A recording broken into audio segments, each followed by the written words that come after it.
老翁，哎，怎么了？刚刚有个运输国的客户跟我说，我们顺照牌的冷藏车厢保温性真的杠杠的。哎，怎么杠杠的？他说他的冷藏车厢断电后，车厢内还能保持低温4个小时，到底是怎么做到的？想知道吗？来，戴上安全帽，我带你进生产车间，揭秘我们顺照牌冷藏车的保温秘密。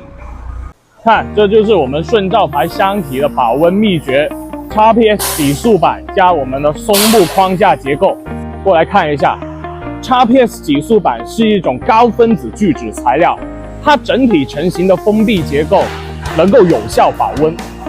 搭配进口松木作为车厢框架，它低导热、强韧性的优势，能进一步把冷气留在车厢内，同时能加强车厢刚性。让顺照牌车厢既保温又耐造，所以买冷藏车选顺照牌准没错。30年硬实力，打造冷链硬品质。